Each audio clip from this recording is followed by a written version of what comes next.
जय हिंद दोस्तों, ज्ञान सागर सिविल एकेडमी में आप सबका स्वागत। आज का हमारा टॉपिक है अर्बनाइजेशन से ही रिलेटेड जो यूपी पीसीएस मेंस में क्वेश्चन पूछे गए हैं उनमें से एक मोस्ट इंपॉर्टेंट क्वेश्चन है, urbanisation leads to development and devastation. हमने लास्ट क्लास में ये कहा था कि अर्बनाइजेशन से संबंधित जितने भी क्वेश्चन यूपी पीसीएस ने पूछे हैं हम उसको किसी न किसी डायमेंशन से कैचअप करेंगे और उसी कड़ी में, उसी सीक्वेंस में, सीरीज में हमारी ये जो क्लास है वो एक्चुअल में अर्बनाइजेशन को हम एक तरह से दो हिस्सों यानी कि दो हिस्सों में डिवाइड कर सकते हैं। उसका जो इम्पैक्ट है, इम्प्लीकेशन है, उसको दो हिस्सों में या दो भाग में डिवाइड कर सकते हैं। एक आपका पॉजिटिव एस्पेक्ट हो सकता है किसी चीज़ का, एक आपका नेगेटिव एस्पेक्ट होता है।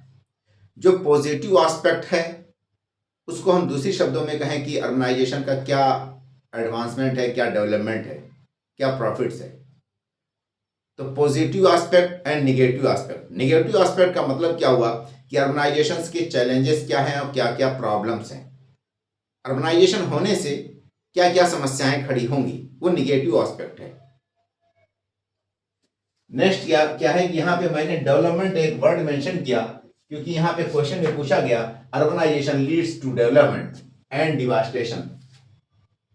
अगर मैं डिवास्टेशन की बात करें तो डिवास्टेशन किसे कहते हैं? ये आपको तबाह कर देना, बर्बाद कर देना, तहस नहस कर देने को डिवास्टेशन कहते हैं। टू रेवेज द हाउक मतलब कि उसकी ईंट से ईंट बजा देना, दैट इज डिवास्टेशन। ठीक, डिवास्टेशन का मतलब क्या हुआ कि अर्बनाइजेशन क्या एक तरह से डिजास्ट्रस है? क्या अर्बनाइजेशन इसका कुछ नेगेटिव इंपैक्ट है? क्या अर्बनाइजेशन का नेगेटिव इंप्लीकेशंस है? क्या ऑर्गेनाइजेशन का नेगेटिव इफेक्ट्स है? तो ये नेगेटिव इफेक्ट्स, नेगेटिव इंप्लीकेशंस ही कहीं ना कहीं डिवास्टेशंस है।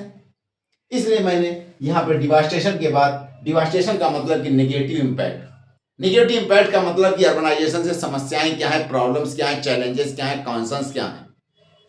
नेक्स्ट यहां पे मैंने इसीलिए मेंशन कर दिया कि डिवास्टेशन का मतलब कि नेगेटिव इंपैक्ट। तो एक ही आपका इंफॉर्मेशन जानना है, चाहे वो डिवास्टेशन कह लीजिए या आपका नेगेटिव इंपैक्ट कह लीजिए या अर्बनाइजेशन की प्रॉब्लम्स। अर्बनाइजेशन की जो प्रॉब्लम्स हैं, चैलेंजेस हैं, उसको हम नेक्स्ट क्लास में पढ़ेंगे। आज हम ओनली कॉन्सेंट्रेट करेंगे urbanisation leads to development. Urbanisation के कारण डेवलपमेंट पे क्या प्रभाव पड़ता है। ये जो डेवलपमेंट है कहीं ना कहीं ये पॉजिटिव एस्पेक्ट है। क्या है? पॉजिटिव एस्पेक्ट है किसी भी चीज का। इस पॉजिटिव एस्पेक्ट को मैंने यहां पे मेंशन किया कि पॉजिटिव इंपैक्ट ऑफ अर्बनाइजेशन।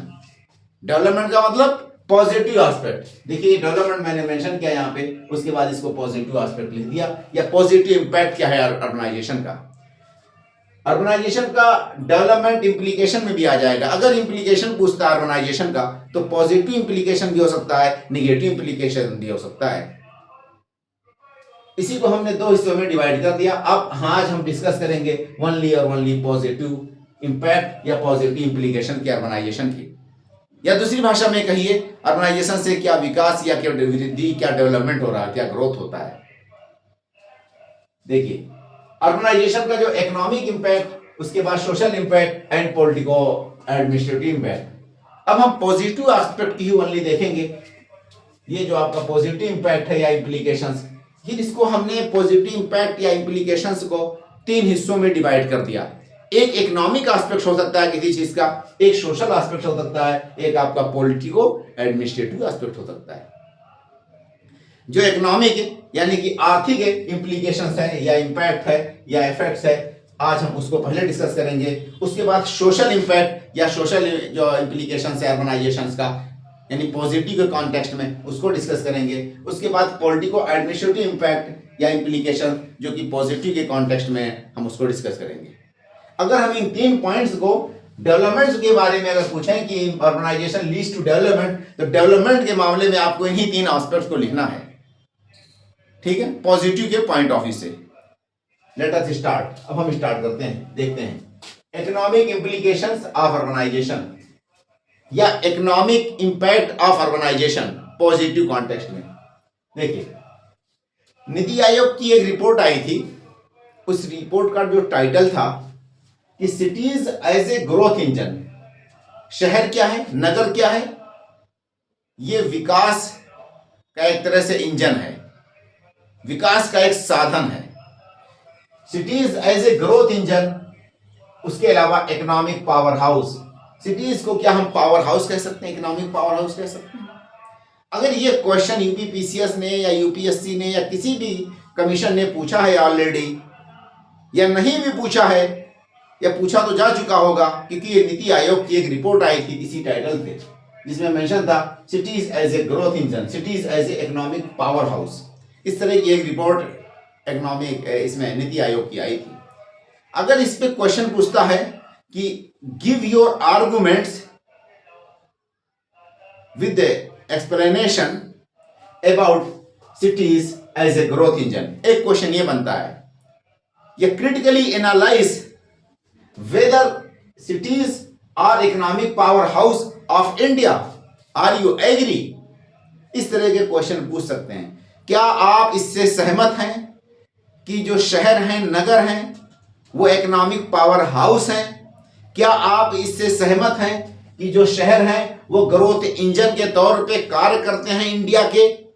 आप इसको क्रिटिकली एनालिसिस करिए। क्रिटिकली एनालिसिस कहीं भी पूछ लेता है आपको, तो उसका ये मतलब होता है कि वहां पे आपको पॉजिटिव और निगेटिव उन दोनों का कंपैरेटिव स्टडी करनी होती है। अगर क्वेश्चन पूछता है आपका ग्रोथ इंजन क्या शहर है, क्या शहर पावर हाउस है इकोनॉमिक का इंडिया के, इस तरह से उसमें भी आपको यही इकोनॉमिक इंपैक्ट या इकोनॉमिक इंप्लीकेशंस लिखने होंगे।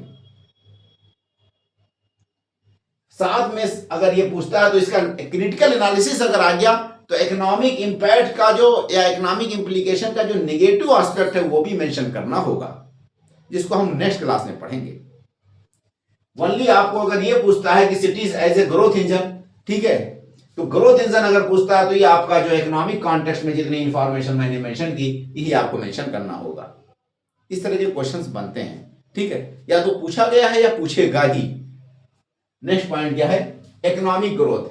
सिटीज का एक एडवांटेज क्या है कि इससे इकोनॉमिक ग्रोथ होता है, ये एक फैक्टर है इकोनॉमिक ग्रोथ का। अभी मैं दिखाता हूं एग्जांपल के साथ, कोड के साथ, आपको डेटा फैक्ट के साथ, तो आप एग्री हो जाएंगे कि सिटीज इकोनॉमिक ग्रोथ का एक तरह से ये साधन है, इंजन है। Urbanisation is a growth engine of economy. Urbanisation growth engine है इकोनॉमिक का।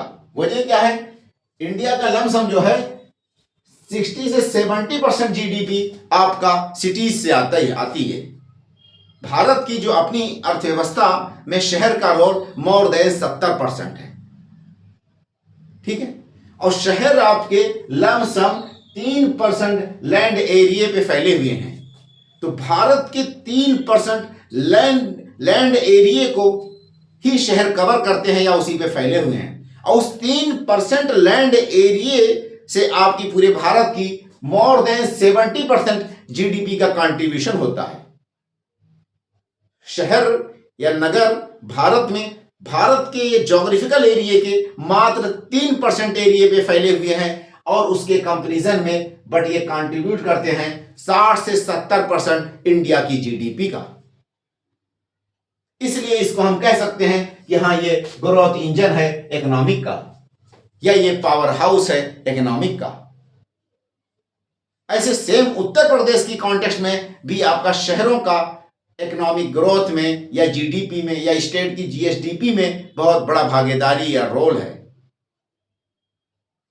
Next, centre of economic activities. शहर क्या होते हैं, इकोनॉमिक एक्टिविटीज के सेंटर्स होते हैं।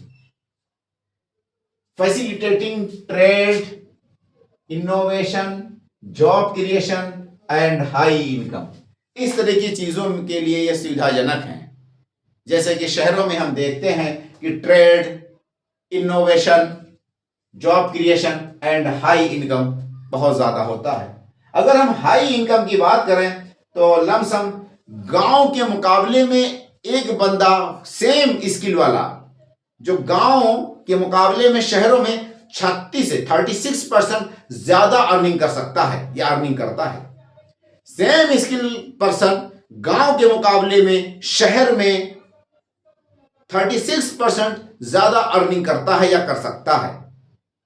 ये पॉइंट्स हमने कहीं पे नीति आयोग की रिपोर्ट से उठाई। तो ये हाई इनकम एक तरह से बेटर कैरियर ऑप्शंस होता है शहर, जॉब सिक्योरिटी और श्योरिटी ज्यादा होती है, रेगुलर जॉब्स होते हैं शहरों में, ऑर्गेनाइज सेक्टर और फॉर्मल सेक्टर बहुत ज्यादा होते हैं, गांव में सीजनल वर्क जो कि एग्रीकल्चर बेस होता है। इंक्रीज प्रोडक्टिविटी, दूसरा फैक्टर क्या है कि आपका इकोनॉमिक ग्रोथ में नंबर 1 पॉइंट मैंने इकोनॉमिक ग्रोथ माना यहां पे, नेक्स्ट पॉइंट हमने मेंशन किया इंफ्रास्ट्रक्चर डेवलपमेंट से संबंधित, तीसरे नंबर पे एम्प्लॉयमेंट अपॉर्चुनिटीज। इकोनॉमिक ग्रोथ वाले में एक पॉइंट मैंने मेंशन किया इंक्रीज प्रोडक्टिविटी। इकोनॉमिक ग्रोथ में क्या देखते हैं कि प्रोडक्टिविटी बढ़ती है शहरों में। शहरों में जो प्रोडक्टिविटी बढ़ने का कारण क्या है, एग्लोमरेशन फैक्टर है। एग्लोमरेशन का फैक्टर का मतलब कि डिफरेंट टाइप ऑफ का जो प्रोडक्शन यूनिट्स हैं एक साथ नियर बाई एरियाज में, प्रॉक्सिमिटी एरियाज में रहती हैं, तो प्रॉक्सिमिटी में एक प्रोडक्शन यूनिट दूसरे की रहेगी, तो इसका मतलब कि इस प्रोडक्शन यूनिट का दूसरा प्रोडक्शन यूनिट सहायक होगा। सपोज दैट कोई बंदा जो कैप लगाता है, हेलमेट, टोपी अगर बनाता है, तो वो कट पीस जो कपड़े होते हैं कर्टेन के, सीट्स के, उसी को उठा करके कहीं ना कहीं उसमें यूज कर लेता है, और वो कट पीस फैक्ट्री के लिए एक तरह से इफ्लुएंट मटेरियल होता है, यूजलेस होता है, तो वो रद्दी मटेरियल कहीं ना कहीं किसी दूसरी फैक्ट्री के लिए रॉ मटेरियल के तौर पे काम आती है। तो ये एग्लोमरेशन फैक्टर के कारण प्रोडक्टिविटी शहरों में ज्यादा होती है। तो increase productivity due to agglomeration effect. Agglomeration का मतलब क्या होता है, cost saving due to being near by each other. एक प्रोडक्शन यूनिट दूसरे प्रोडक्शन यूनिट के पास में होती है, सारी सुविधाएं आसानी से मिल जाती हैं, इसका एक तरह से इफ्लुएंट मटेरियल दूसरे के लिए रॉ मटेरियल के तौर पे काम आ सकता है। तो ये एग्लोमरेशन इफेक्ट के कारण होता है। दिस प्रॉक्सिमिटी फोस्टर्स कोलैबोरेशन, ये जो आपका पास में फैक्ट्रियां हैं कहीं ना कहीं कोलैबोरेट करती हैं, एक दूसरे के लिए सहायक होती हैं। इनोवेशन फैक्टर्स भी, इस कंपनी का इनोवेशन एप्लीकेशन बगल में दूसरी कंपनी में हो सकता है। कंपटीशन, आपस में एक तरह से कंपटीशन के माहौल क्रिएट हो जाता है और मार्केट क्रिएट हो जाता है, इसलिए प्रोडक्टिविटी बढ़ जाती है शहरों में। Urban labour productivity is higher than rural labour.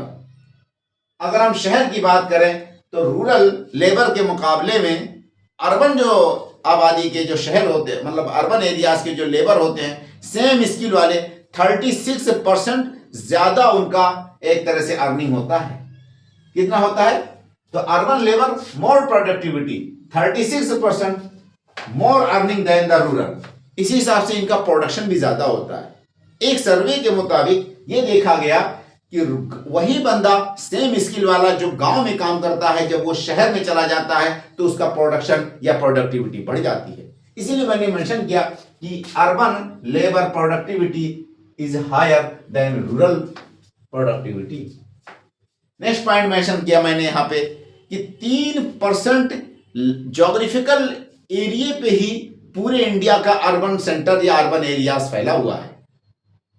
उस 3% ज्योग्राफिकल एरिया से इंडिया की जीडीपी में कंट्रीब्यूशन होता है मोर देन 70%। कितना, मोर देन 70%। मात्र 3% ज्योग्राफिकल एरिया या भौगोलिक एरिया भारत का ही शहर पर आधारित है। शहर मात्र 3% एरिया पे फैला हुआ है इंडिया का, और उस 3% ज्योग्राफिकल एरिया से पूरी जीडीपी में या अर्थव्यवस्था में मोर देन 70% कंट्रीब्यूशन होता है। इसीलिए हम इसको ग्रोथ इंजन ऑफ इकोनॉमी कह सकते हैं। नेक्स्ट क्या है, डाइवर्सिफिकेशन ऑफ इकोनॉमिक एक्टिविटीज। शहरों में हम देखते हैं कि वेरिएंट्स ऑफ इकोनॉमिक एक्टिविटीज होते हैं, जबकि गांव में मोनोटोनस वर्क होता है। एग्री एंड एलाइड एक्टिविटीज ही खाली पा सकते हैं गांव में। यहां पे सेकेंडरी और टर्शरी और फिर उनके बहुत सारे वेरिएशंस। सपोज दैट शहर में देखते हैं कि ट्रांसपोर्टेशन, आपका housing, sanitation and utilities. Utilities का मतलब gas supply, water supply, drainage supply, ठीक है, इस तरह ड्रेनेज मतलब कि सिस्टम, इस तरह की जो भी चीजें हैं वो सारी की सारी, पार्क, ये सारी की सारी यूटिलिटीज में आ जाएंगी। Investment on infrastructure improve quality of life. अगर हम इंफ्रास्ट्रक्चर पे इन्वेस्ट करते हैं सपोज दैट, तो all over quality of life बढ़ता है। नंबर एक, जब क्वालिटी ऑफ लाइफ बढ़ेगी, लोग सुकून के साथ हेल्थी रहेंगे, आसानी से एक जगह से दूसरी जगह पहुंच जाएंगे, पोर्टेबल वाटर होगा, गैस सप्लाई आसानी से होगी, सस्ते दाम पे मिलने लगे, हाउसिंग की सुविधा होगा, रात भर नींद आ जाए आदमी को, quality of life automatic improve हो जाएगी। इसका मतलब कि जब इंफ्रास्ट्रक्चर पे आप इन्वेस्ट करेंगे तो क्वालिटी ऑफ लाइफ बढ़ती है ऑल ओवर। जब क्वालिटी ऑफ लाइफ बढ़ेगी तो ऑल ओवर हम क्या देखेंगे कि इकोनॉमिक इफिशियंसी बढ़ जाएगी, प्रोडक्शन या प्रोडक्टिविटी बढ़ जाएगी। क्वालिटी ऑफ लाइफ बढ़ने से प्रोडक्शन एंड प्रोडक्टिविटी बढ़ेगी। फाइनली हम ये कह सकते हैं कि इंफ्रास्ट्रक्चर के इन्वेस्टमेंट पे होने पे, इंफ्रास्ट्रक्चर डेवलपमेंट होने पे या इंफ्रास्ट्रक्चर पे इन्वेस्ट करने से ऑल ओवर मिला करके इकोनॉमिक इफिशियंसी या इकोनॉमिक ग्रोथ बढ़ता है। देखिए नेक्स्ट पॉइंट हमने यहां मेंशन किया, इंफ्रास्ट्रक्चर में एक इंपॉर्टेंट पॉइंट आपका ट्रांसपोर्टेशन है। Transportation and connectivity, reducing cost and time for people and goods. जब ट्रांसपोर्टेशन बेटर होता है, कहीं ना कहीं अर्बन एरियाज में ट्रांसपोर्टेशन बहुत अच्छे होते हैं, एक जगह से दूसरी जगह कम्युनिकेट किया जा सकता है हाफ आवर में। वही गांव के मुकाबले, गांव में देखेंगे तो 30 किलोमीटर की जर्नी आपको 1 आवर लग सकती है, जबकि शहर में 30 किलोमीटर की जर्नी मात्र आप 15 मिनट या 20 मिनट में पहुंच सकते हैं। ये एक तरह से reducing cost and timing for people and goods. तो शहर में ट्रांसपोर्टेशन बहुत अच्छा होता है, इसलिए इसका ये एडवांटेज है। उसके अलावा इंक्रीजिंग द कनेक्टिविटी, जब आप कनेक्टिविटी बढ़ा देते हैं शहरों में, एक जगह से दूसरी जगह लोग 60 किलोमीटर डेली अप डाउन करते हैं जॉब्स के लिए शहरों में, तो कनेक्टिविटी बहुत अच्छे से बढ़ जाती है। एक्सपैंड मार्केट, जब कनेक्टिविटी बढ़ेगी तो मार्केट फैलेगा, रॉ मटेरियल की सप्लाई के लिए या उसके अलावा फिनिश्ड गुड्स आपको डेस्टिनेशन तक पहुंचाने के लिए। दोनों के कॉन्टेक्स्ट में सप्लाई चेन बहुत ज्यादा स्ट्रांग होगा जितनी ही ज्यादा कनेक्टिविटी बढ़ेगी। And improve access to services, और ज्यादा से ज्यादा लोगों को सर्विसेज की सुविधाएं मिल सकती हैं, चाहे हेल्थ हो, एजुकेशन हो या नॉलेज सर्विसेज हो या जो भी हो। ये कनेक्टिविटी के विद इंक्रीजिंग कनेक्टिविटी, और इंक्रीजिंग कैसे होगा, क्योंकि इन्वेस्टमेंट होता है बहुत ज्यादा मात्रा में आपके इंफ्रास्ट्रक्चर पे, शहरों में या ट्रांसपोर्ट पे। हाउसिंग एंड अर्बन प्लानिंग, दूसरा पॉइंट मैंने जो है इसमें मेंशन किया था इंफ्रास्ट्रक्चर में, हाउसिंग एंड अर्बन प्लानिंग का। जब लोग गांव से माइग्रेट करके शहर में आएंगे, ऑटोमेटिक उनकी घर की जरूरत होगी, उनके घर की नीड्स को फुलफिल करने के लिए नए नए हाउसेस, हाउसिंग सोसाइटीज बनेंगी या हाउसेस का कंस्ट्रक्शन होगा। तो हाउसिंग एंड अर्बन प्लानिंग, यानी कि with increasing housing demand residential areas also will increase. जितने ही ज्यादा हाउसेस की डिमांड होगी उतने ही ज्यादा हाउसेस का कंस्ट्रक्शन होगा, जितने ही ज्यादा हाउसेस की डिमांड होगी उतने ज्यादा रेजिडेंशियल एरियाज का एक्सपेंशन होगा, उतने ही ज्यादा हाउसेस का कंस्ट्रक्शन होगा। कंस्ट्रक्शन इंडस्ट्री ऑटोमेटिक चल दौड़ेगी या बूस्टअप हो जाएगी। नेक्स्ट क्या है, जब ये इस तरह की समस्याएं आएंगी तो वहां पे अर्बन प्लानिंग का कॉन्सेप्ट भी अप्लाई होने लगेगा, and also initiated the urban planning, और अर्बन प्लानिंग का भी इनिशिएटिव हो जाएगा। इसीलिए हम कह सकते हैं कि ये एक तरह से ग्रोथ इंजन है या पावर हाउस है ऑफ इकोनॉमी सिटीज को। नेक्स्ट पॉइंट आपका क्या है, एम्प्लॉयमेंट अपॉर्चुनिटीज। शहर के पॉइंट ऑफ व्यू से हम देखते हैं क्या ये एम्प्लॉयमेंट अपॉर्चुनिटीज का भी साधन होते हैं शहर, किसके लिए, एम्प्लॉयमेंट अपॉर्चुनिटीज। नंबर तीसरा पॉइंट क्या है, employment opportunities, wider array of job opportunities in cities than rural. Rural में मात्र 1-2 सेक्टर्स होते हैं, यहां पे बहुत सारे डिफरेंट सेक्टर्स होते हैं। इन सेक्टर्स में लोगों को जॉब्स अपॉर्चुनिटी के ऑप्शंस बहुत ज्यादा हो जाते हैं। फॉर्मल जॉब्स भी होते हैं, इनफॉर्मल जॉब्स भी होते हैं। जिनको रेगुलर परमानेंट जॉब्स नहीं मिल पाती कंपनियों में या ऑर्गेनाइज सेक्टर में, फॉर्मल सेक्टर्स में, फिर वो इनफॉर्मल सेक्टर का सहारा लेते हैं, मोस्टली रूरल एरियाज के माइग्रेंट्स। तो formal and informal employment both are available in urban areas. Informal jobs to the migrants. Skill development, urban areas में स्किल डेवलपमेंट के ऑप्शंस बहुत ज्यादा होते हैं। ज्यादातर लोग स्किलफुल होते हैं, किसी ना किसी स्किल से जुड़े होते हैं। चीप और इजी एक्सेस ऑफ स्किल्स होता है, इसलिए अर्ली एज में ही कहीं ना कहीं स्किल को अक्वायर कर लेते हैं। तो स्किल डेवलपमेंट मतलब cheap and easily accessible the skill, education and training in cities. इस तरह की सुविधाएं होती हैं शहरों में, स्किल एक्सेस करने की, एजुकेशन की, चीपली, कम दाम पे, आसानी से एक्सेसिबल होती हैं और अर्ली एज पे ही वो अटेन कर सकते हैं स्किल, जिसकी वजह से पर कैपिटा प्रोडक्शन और प्रोडक्टिविटी बढ़ जाएगी शहरों में। सोशल डेवलपमेंट, हमारा जो 4th नंबर का पॉइंट है वो सोशल डेवलपमेंट से रिलेटेड है। Access to quality education, foster human capital formation and improved health services in cities. Social development में हमने 2 पॉइंट मेंशन किया, एक हेल्थ और एक एजुकेशन। अगर आपको चीप, इजी, एक्सेसिबल हो जाए क्वालिटी एजुकेशन, तो उसके कारण क्या होगा, ह्यूमन कैपिटल का फॉर्मेशन होगा या ह्यूमन कैपिटल कहीं ना कहीं बूस्टअप होगा उस एरियाज में। इजी और चीप आपको हेल्थ सर्विसेज मिल जाए, ट्रीटमेंट आसानी से मिल जाए, तो ऑटोमेटिक कहीं ना कहीं ह्यूमन कैपिटल का फॉर्मेशन होगा। और इस तरह से हम कह सकते हैं कि सोशल डेवलपमेंट में के मामले में भी शहर बहुत ज्यादा आगे हैं या सिटीज का रोल बहुत ज्यादा है सोशल डेवलपमेंट में। नेक्स्ट है टेक्नोलॉजिकल इनोवेशन। टेक्नोलॉजिकल इनोवेशन का मतलब कंसंट्रेशन ऑफ टैलेंटेड पीपुल। शहरों में बहुत सारे टैलेंटेड लोग आकर के इकट्ठे हो जाते हैं। Collection of talented people. City क्या है? City is the collection of talented people, innovative people, entrepreneurs type peoples are living in the cities. ज्यादातर रिस्क लेने की कैपेसिटी रखते हैं या रिस्क लेने वाली उनकी हैबिट्स होती है। नए नए कारोबार, नया नया स्टार्टअप वो इनिशिएट कर सकते हैं। Investments in cities foster innovation. Investment के भी ऑप्शन बहुत ज्यादा शहरों में होता है, इसीलिए इनोवेशन या बहुत ज्यादा शहरों में देखा जाता है। एडॉप्शन ऑफ न्यू टेक्नोलॉजी, आसानी से नई टेक्नोलॉजी में घुल मिल जाते हैं शहर के लोग। स्टार्टअप इकोसिस्टम, शहरों में हम क्या देखते हैं, इसी 5 नंबर के पॉइंट में स्टार्टअप इकोसिस्टम भी शहरों में देखा जाता है। Attracting entrepreneurs and investors in cities, कहीं ना कहीं एंटरप्रेन्योर्स को भी अट्रैक्ट करते हैं शहर, क्योंकि सारी सुविधाएं अवेलेबल होती हैं। तो जो इन्वेस्टर्स होते हैं उनका मोटिव भी शहर की तरफ ही होता है। Support job creation, job creation में भी आपका शहरों का बहुत ज्यादा रोल होता है। क्यों? क्योंकि जो स्टार्टअप इकोसिस्टम पाया जाता है, नए नए आइडियाज, नए नए थॉट्स, इनोवेशन, स्टार्टअप, नई नई कंपनियां पनपती हैं, फूलती फलती हैं शहरों में, इसीलिए नए नए जॉब्स, करियर ऑप्शंस खुलते हैं शहरों में।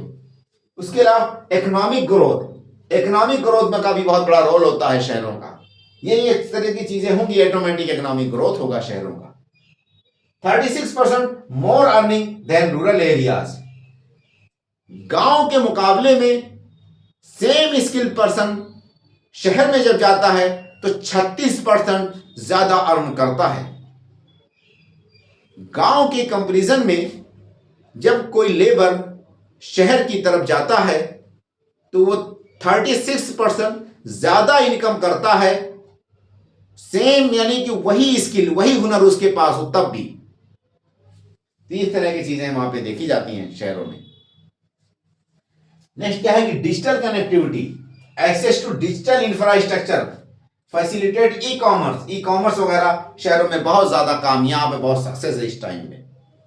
अब हम चलते हैं सोशल इंप्लीकेशन या इंपैक्ट के अंदर। तो आपका जो इकोनॉमिक ग्रोथ या इंजन था, तो उसको आपको यहीं तक लिखना है, ओनली और ओनली इकोनॉमिक इंप्लीकेशंस का। इकोनॉमिक इंप्लीकेशन का ये पॉजिटिव एस्पेक्ट था, मात्र यही लिखना होगा आपको, ठीक है। नेक्स्ट आपका जो है सोशल इंप्लीकेशन। तो सोशल इंप्लीकेशंस के पॉइंट्स को मैं कुछ यहां पे मेंशन कर देता हूं।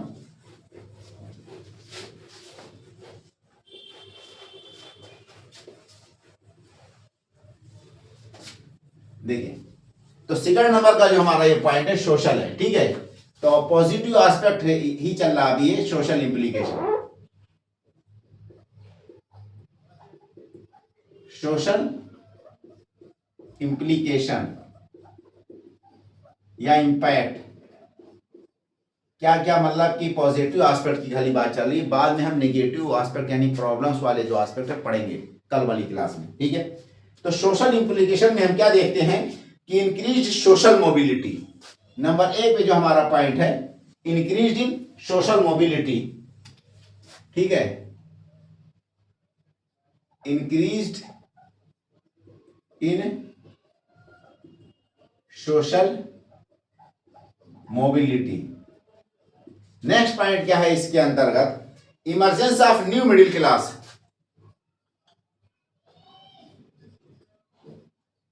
ऑफ न्यू मिडिल क्लास, ठीक है। नए मिडिल क्लास भी आपको देखे जाएंगे कहां पे, शहरों में। अब इसी पॉइंट्स को मैं थोड़ा सा डिस्क्राइब करता हूं। यहां पे सोशल इंप्लीकेशन का मतलब यहां पे पॉजिटिव एस्पेक्ट देखिए, increase in social mobility.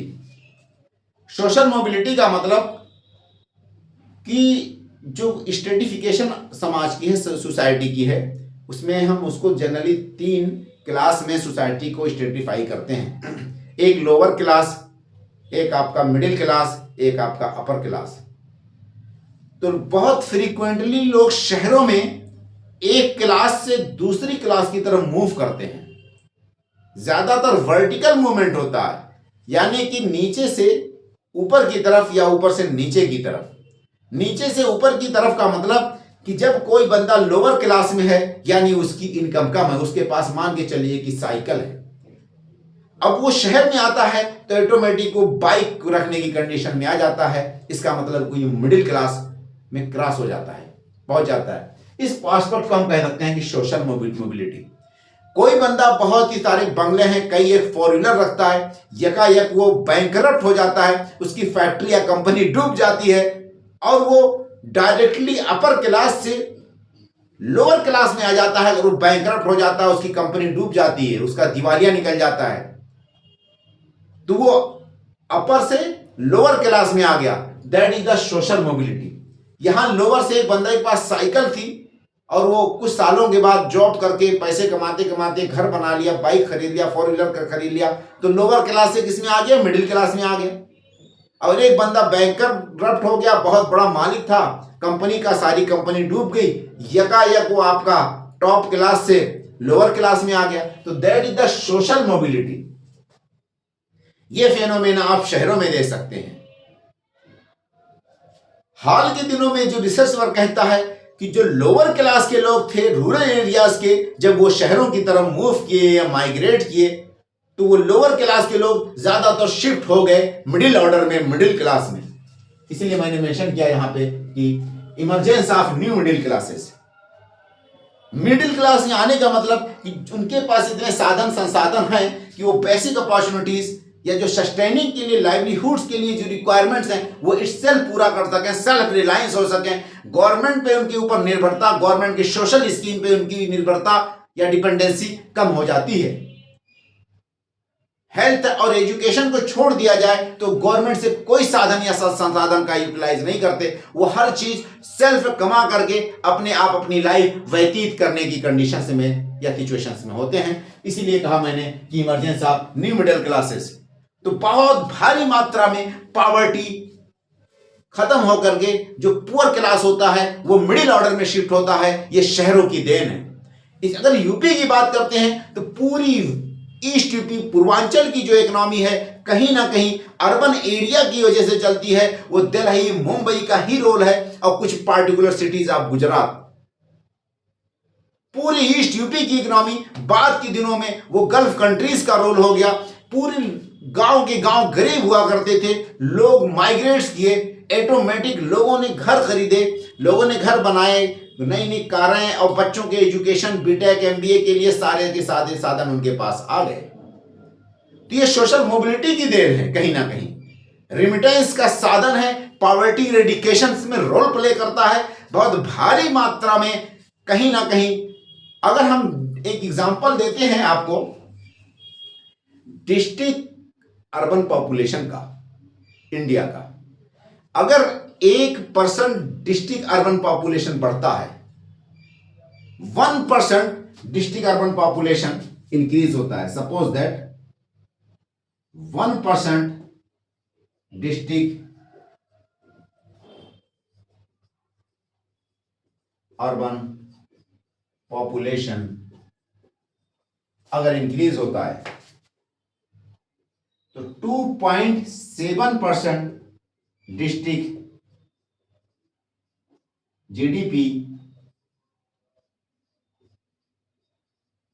Increased.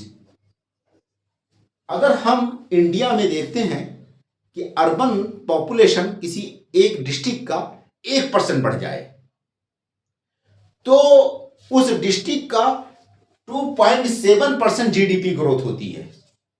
जब 2.7% जीडीपी उस डिस्ट्रिक्ट की ग्रोथ होगी तो इसका मतलब क्या हुआ कि कितना भारी रोल को, कितना बड़ा रोल है पॉवर्टी से लोगों को निजात दिलाने में अर्बन सेंटर्स के। इसीलिए हमने यहां पे ये मेंशन किया कि ये ग्रोथ इंजन है कि नहीं है। देखिए नेक्स्ट पॉइंट हमारा क्या है, ये सोशल मोबिलिटी में हमने नेक्स्ट पॉइंट मेंशन किया वीमेन एम्पावरमेंट। वीमेन एम्पावरमेंट बहुत इंपॉर्टेंट पॉइंट है, कहीं ना कहीं वीमेन्स की जो राइट्स है उसको ये सुनिश्चित करता है अर्बन एरियाज। वीमेन एम्पावरमेंट में आप देखेंगे greater and equal pace to women in jobs and education. Education में और जॉब्स में जो नई नई सेक्टर्स हैं जॉब्स के खुलते हैं उसमें महिलाओं की भागीदारी बढ़ने लगती है, इक्वल स्पेस मिलता है उनको, शिक्षा का दर भी बढ़ता है कहीं ना कहीं। उसके अलावा नेक्स्ट पॉइंट क्या है, equal distribution in house hold responsibilities. जब फीमेल भी वर्किंग होगी तो हस्बैंड एंड वाइफ बोथ दोनों की रिस्पॉन्सिबिलिटी होगी हाउस होल्ड वर्क की। हाउस होल्ड का मतलब जैसे कि घर पे सफाई करना, घर का खाना बनाना, कपड़े धुलना या बच्चों की परवरिश, उनको टाइम देना, उनकी केयरिंग क्योरिंग, ये सारी की सारी रिस्पॉन्सिबिलिटी पहले ओनली महिलाओं की हुआ करती थी, अब दोनों की होगी क्योंकि दोनों जॉब्स के लिए जाते हैं, दोनों वर्किंग हैं। तो कहीं ना कहीं इस पॉइंट को मैंने मेंशन किया, equal distribution in house hold responsibilities ऐसे अर्बन एरियाज में ज्यादा देखे जाते हैं ऐसी कंडीशंस। चाइल्ड डेवलपमेंट, अगर हम चाइल्ड डेवलपमेंट की बात करें तो better access to health and education. शहरों में कहीं ना कहीं आपका हेल्थ और एजुकेशन की सुविधाएं ज्यादा होती हैं। उसके अलावा अर्ली एज सेल्फ रिलायंस, कम एज में ही बच्चे यंगर एज में ही सेल्फ डिपेंडेंट हो जाते हैं, वो कहीं ना कहीं एम्प्लॉयड हो जाते हैं। नेक्स्ट पॉइंट आपका क्या है, caste rigidity and untouchability loosen. शहरों में ज्यादातर ये देखा गया आसानी से लोग एक दूसरे के साथ आजू बाजू में चिपक करके मेट्रोज में, सिटीज में, होटल में, रेस्टोरेंट में बैठ जाते हैं, जबकि गांव में आज भी एक बंदा अगर कोई पत्थर या कोई बर्तन छू लेता है तो दूसरा बंदा उसमें खाना नहीं खाएगा अगर वो दूसरी कास्ट या जाति का है। तो ये जो फेनोमेना है अनटचेबिलिटी या कास्टिज्म कहीं ना कहीं लूज होती है, इसकी जो बाउंडेशंस हैं वो हल्के होने लगते हैं शहरों में, सिटीज में। उसके अलावा socio economic empowerment, diverse jobs and education opportunities होने के कारण हमने क्या बताया, ये जो सोशल मोबिलिटी वाला एग्जांपल वो यहां पे भी कोड होगा कि बहुत सारी जॉब्स और एजुकेशन अपॉर्चुनिटीज होने के कारण लोग सोशियो इकोनॉमिक लेवल पे एम्पावर्ड हो जाते हैं, यानी बहुत सारे लोग लोअर क्लास से अपर क्लास में चले जाते हैं। पॉवर्टी या बीपीएल में जो लोग सस्टेन करते हैं ऑटोमेटिक सेल्फ रिलायंस हो जाते हैं, आत्मनिर्भर होने लगते हैं। और रेजिंग लिविंग स्टैंडर्ड, ये हमारा क्या है कि diverse education and job opportunities होता है जिसके कारण लोगों का लिविंग स्टैंडर्ड बढ़ जाता है, लोग पॉवर्टी से बाहर निकल जाते हैं, बीपीएल से एपीएल में आ जाते हैं। Issues of nutrition, mortality, stunting also resolve. बहुत हद तक शहरों में हमने देखा कि जो आपकी बच्चों की यानी कि मैटरनल मोर्टेलिटी रेट है, इन्फेंट मोर्टेलिटी रेट है, चाइल्ड मोर्टेलिटी रेट है, माल न्यूट्रिशन है, स्टंटिंग है, स्टैग्नेशन है, इस तरह की समस्याएं शहरों में रिजॉल्व हो जाती हैं, कहीं ना कहीं इसका समाधान हो जाता है। उसके अलावा कल्चरल मेल्टिंग पॉट होता है, शहर कहीं ना कहीं कल्चरल मेल्टिंग पॉट है। कल्चरल मेल्टिंग पॉट का मतलब कि क्या कहते हैं कि डाइवर्स इथनिसिटी, ठीक है।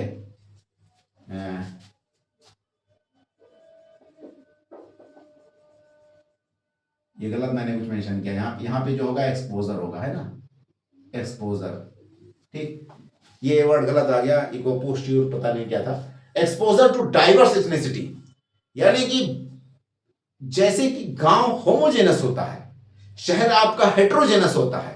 हेट्रोजेनस का मतलब कि बहुत सारे डाइवर्स कल्चर, कस्टम, रीट्स, रिवाज, ethnic, race, group, caste, religion, ठीक है, लैंग्वेज के लोग आपस में एक साथ रहते हैं। इसलिए डाइवर्स इथनिसिटी को एक साथ आपस में एक दूसरे को देखते हैं या उसको फील करते हैं या उसको अडॉप्ट करते हैं।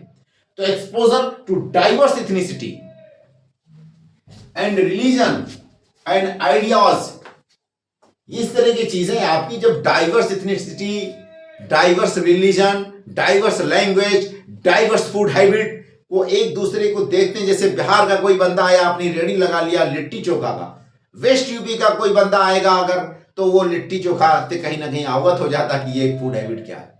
यहाँ पे छोले कुलचे इस तरह से यहाँ का जैसे फेवरेट डिश है, सेम ऐसे राजमा चावल इधर का है तो उधर का कुछ और है, ठीक है। ये सारे के सारे कहीं ना कहीं फूड हैबिट्स, आइडियाज वो आपस में एक्सचेंज होते हैं, एक दूसरे को फेस करते हैं, फील करते हैं और अकोमोडेट भी करते हैं।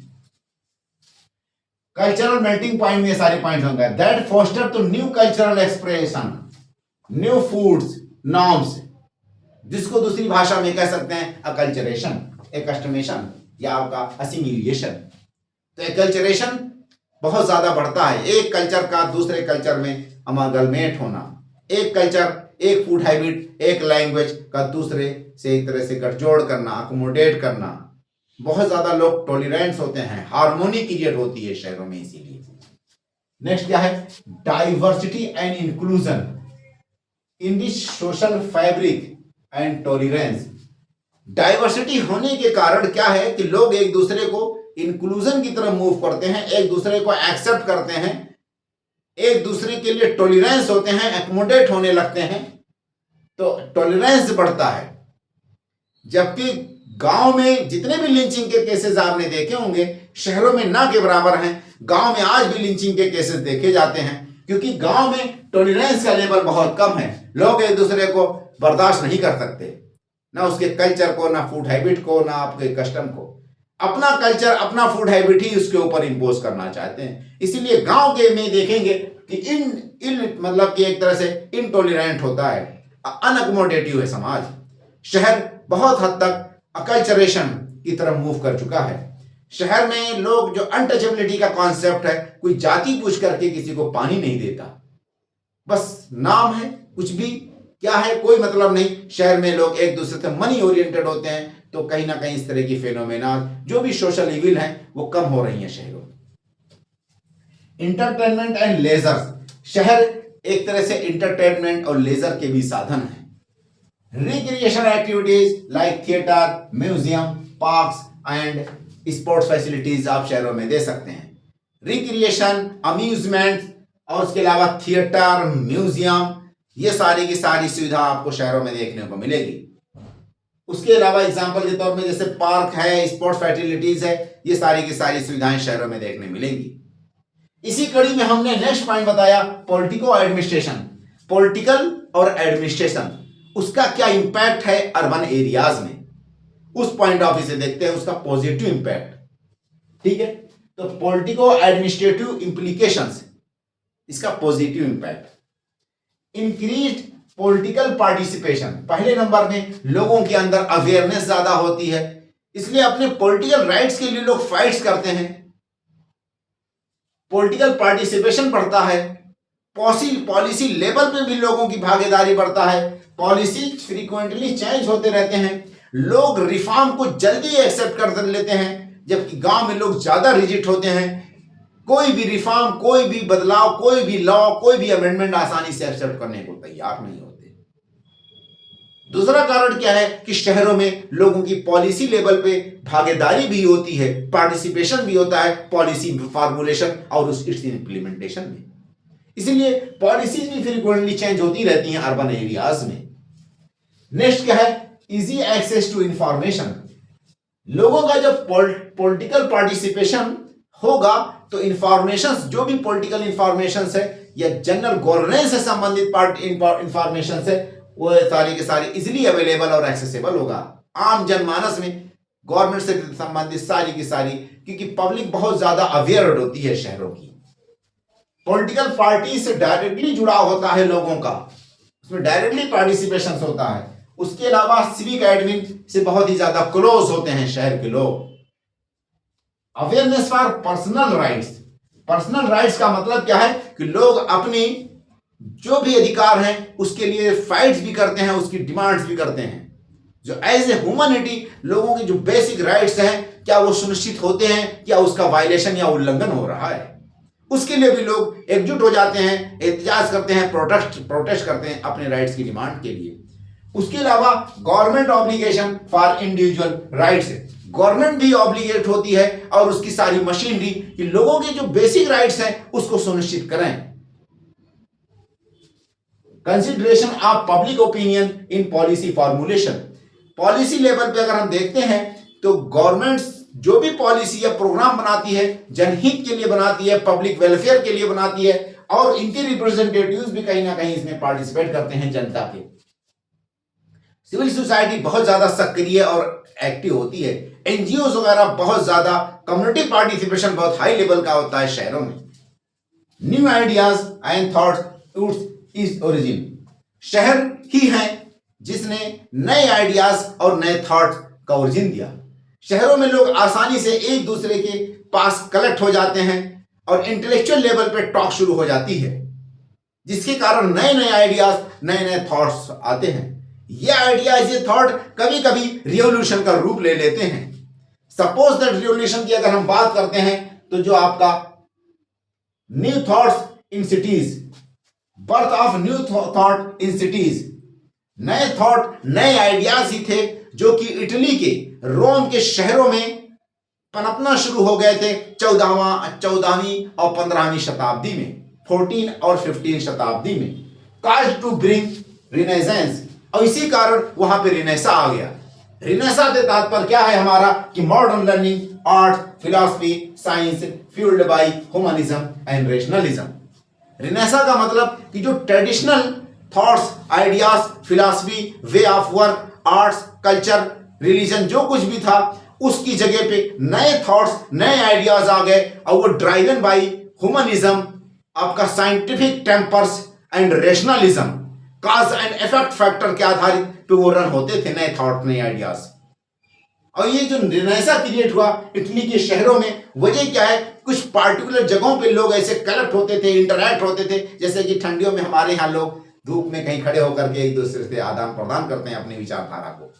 सेम ऐसे इटली के शहरों में 14वीं और 15वीं शताब्दी में, और उसने एक रेवोल्यूशन का रूप लिया और एक रिफॉर्म भी, बाद में रिफॉर्म मूवमेंट भी चला। वो सारे के सारे मूवमेंट्स हम शहरों में ही देख सकते हैं।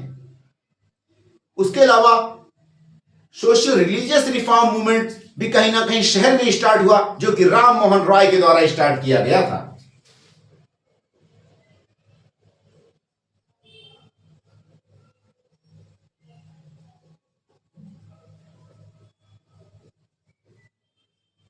ठीक है, तो socio religious reform movement born in cities, इसकी भी जेनेसिस कहीं ना कहीं आप देखेंगे कि शहर में है। लोग समस्याओं से बहुत ज्यादा पीड़ित हैं, बट जब लोग कलेक्ट होंगे तभी नए नए आइडियाज और थॉट आएंगे। और कलेक्शन में क्या होता है, कहीं ना कहीं वो पावर होती है, मॉब साइकोलॉजी क्रिएट हो जाती है कलेक्शन में। और जो मॉब साइकोलॉजी होती है तो कभी कभी सोशल इविल के लिए फाइट करने के लिए, कभी कोई रॉन्ग या गलत जो एडमिनिस्ट्रेशन होता है, गवर्नेंस होती है, उसको टोपल करने के लिए लोग एकजुट हो जाते हैं। To purify religion and eradicate evil from the society by Raja Ram Mohan Roy. तो socio religious reform movement born in Calcutta या born in cities to purify religion and eradicate social evils from the society. Social evil का मतलब कि जो child marriages, सती प्रथा, इस तरह की जो भी प्रैक्टिसेस थी उनको खत्म करने के लिए ये सारे के सारे मूवमेंट्स आपके शहरों में ही स्टार्ट होते हैं। चाहे वो वेस्टर्न इंडिया के मूवमेंट्स हो या आपके ईस्टर्न इंडिया के मूवमेंट्स हो, सारे के सारे सोशल रिलीजियस मूवमेंट आप देखेंगे कहीं ना कहीं शहरों से ही स्टार्ट होते हैं। उसके अलावा नॉर्थ इंडिया में दिल्ली या आपका अलीगढ़ मूवमेंट, ये सारे के सारे अर्बन एरियाज की ही एक तरह से जेनेसिस हैं। तो अर्बन पॉकेट्स थी, इस तरह के मूवमेंट्स को भी जो कि मुस्लिम रिफॉर्म्स के लिए सर सैयद ने किया, तो अर्बन पॉकेट से ही कहीं ना कहीं पॉलिटिकल एडमिनिस्ट्रेशन में भी रोल प्ले करता है। नेक्स्ट आपका ये आपका जो है मॉडर्न लर्निंग एंड थॉट, देखिए हाँ, revolution and democratic thought expanded, ठीक है, revolution and democratic thought expanded in urban areas mostly. जैसे कि कार्ल मार्क्स की जो थ्योरी है, जो रशियन रिवोल्यूशन है, जो फ्रेंच रिवोल्यूशन है, वो सारे के सारे रिवोल्यूशन आप चले जाएं कहीं पे भी तो क्या देखेंगे कि ये सारे के सारे थॉट्स, सारे सारे रिवोल्यूशन अर्बन एरियाज में ही पनपते हैं और उसकी पैदावार, उसकी जेनेसिस कहीं ना कहीं अर्बन एरिया से जुड़ी होती है। अब हम यहीं पे एंड करते हैं। हमारा जो अगला टॉपिक होगा इसी की सीरीज में, इसी सीक्वेंस में, वो आपका इससे संबंधित होगा। ये जो डिवास्टेशन है और ये वाला जो पॉइंट है आपका कि अर्बन प्रॉब्लम या अर्बन डिवास्टेशन या आपका ये निगेटिव इम्पैक्ट क्या है अर्बनाइजेशन का, और हम उसको डिस्कस करेंगे। आप लोगों से रिक्वेस्ट है कि मेरे चैनल को लाइक और सब्सक्राइब करें। ओके भाई, ऑल द बेस्ट।